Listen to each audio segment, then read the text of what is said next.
दुनिया की नजरें इस वक्त पश्चिम एशिया, खासकर हॉर्मुज जलडमरू मध्य में बढ़ते अमेरिका ईरान तनाव पर टिकी हुई है।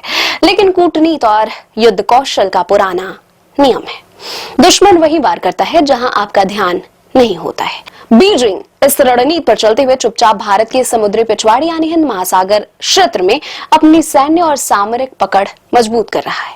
हालिया रिपोर्टों के अनुसार चीन ने अपने तीसरे अनुसंधान पोत को भारतीय जल क्षेत्र के करीब तैनात कर दिया है। एक रक्षा विशेषज्ञ के नजरिए से देखें तो यह केवल समुद्री शोध नहीं बल्कि भविष्य के जलमग्न युद्ध की तैयारी है।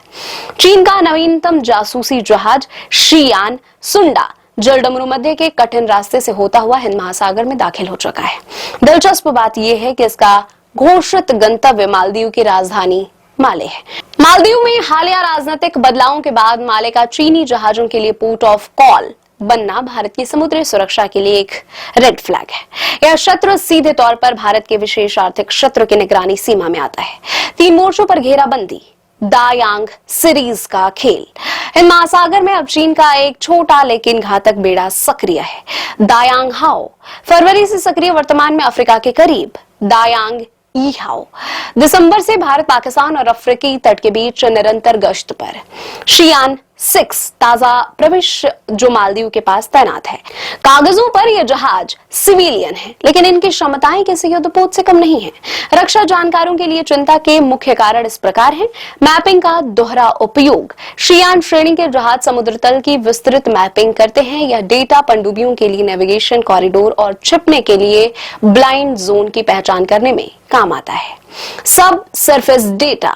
दायांग श्रेणी के जहाज समुद्र की गहराई में ड्रिलिंग और खनिजों के बहाने पानी के तापमान, लवणता और ध्वनि की गति का डेटा जुटाते हैं। सोनार का जाल। पनडुब्बी रोधी युद्ध में सफलता इसी डेटा पर निर्भर करता है कि पानी के नीचे सोनार कितनी दूर तक देख पाएगा।